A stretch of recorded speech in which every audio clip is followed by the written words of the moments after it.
மக்களவைத் தேர்தல் வெற்றி தொடர்பாக ராமநாதபுரம் எம்பி நவாஸ்கனி பதிலளிக்க உயர்நீதிமன்றம் உத்தரவு பிறப்பித்திருக்கிறது. அண்மை செய்தியாக பார்க்கிறோம். ராமநாதபுரம் தொகுதியில் நவாஸ்கனி வெற்றி பெற்றதை எதிர்த்து ஓ பன்னீர்செல்வம் தொடர்ந்த வழக்கில் இது தொடர்பான உத்தரவு பிறப்பிக்கப்பட்டிருக்கிறது. அண்மை செய்தியாக பார்க்கிறோம். வேட்புமனுவில் உண்மை தகவல்களை நவாஸ்கனி மறைத்திருப்பதாக ஓபிஎஸ் குற்றம் சாட்டியிருந்தார்.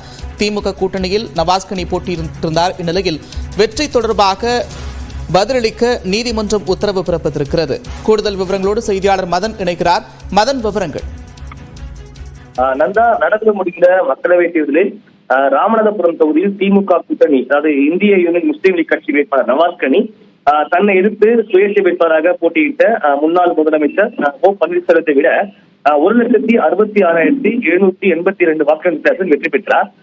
இதன் தொடர்ச்சியாக தான் தற்போது நவாஸ்கனி வெற்றி பெற்றதை எதிர்த்து தற்போது ஓ பன்னீர்செல்வம் சென்னை உயர்நீதிமன்றத்தில் ஒரு தேர்தல் வழக்கை தாக்கல் செய்துள்ளார்.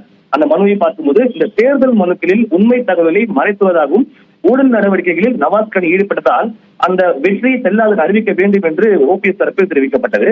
இந்த வழக்கை இன்று நீதிபதி சி.வி. கார்த்திகேயன் முன்பு விசாரணைக்கு வந்தபோது இந்த ஒரு குற்றச்சாட்டு தேர்தல் வழக்கு தொடர்பாக பதிலளிக்க வேண்டும் என்று தற்போது எம்பி நவாஸ்கனி மற்றும் தேர்தல் ஆணையத்திற்கு சென்னை உயர்நீதிமன்றம் உத்தரவு பிறப்பித்து இந்த ஒரு வழக்கு விசாரணை மீண்டும் நவம்பர் 5ஆம் தேதிக்கு தள்ளி வைக்கப்பட்டுள்ளது. நன்றி மதன், விரிவான விவரங்களுக்கு.